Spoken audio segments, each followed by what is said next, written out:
Welcome to our free YouTube creator training library brought to you by the senior tuber community. All right, so what are the downfalls of having an affiliate program? Well, first of all, what you're probably thinking is it does take time in the beginning because you don't know what it is. All the questions that they're going to ask, some of the better hubs ask more questions like, what are you paying for commission? And do they have to have a minimal amount before you pay?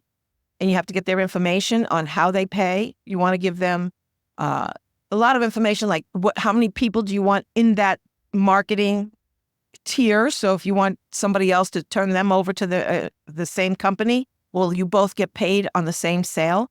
So there's a lot of different variables. Some people don't put any of that in. They don't even put the images in. They just set it up, and it's harder to work with those companies. So you want to give them everything that they're asking for and more.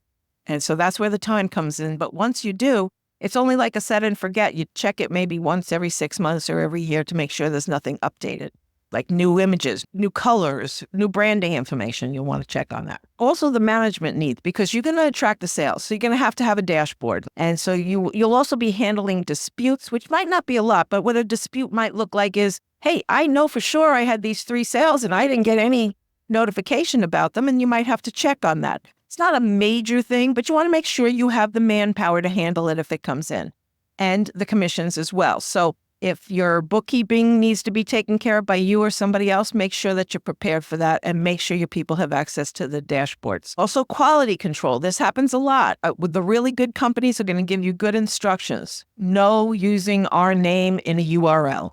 If you cannot change the colors of our logo, you cannot change our logo in any way. You cannot say this about us, or you cannot inflate anything about us, right? So you just want to make sure you know your boundaries for your company and then share it with your people. And then there's commission overload. If you think paying out a commission is too much for you, if it's a percentage, I just don't see how that could be. If it's too much work, yes. But if it's too much commission, if you're paying somebody 10, 15, 20%, and you were willing to do that, I think that's a great thing to do. But you don't want to overload yourself if you see that being too hard on yourself. Like maybe you think I can only handle a 10 or 20% commission on a certain amount of sales, then maybe you'll have to find some way to limit how many sales can come in. Thank you for watching our free YouTube creator training library brought to you by the senior tuber community.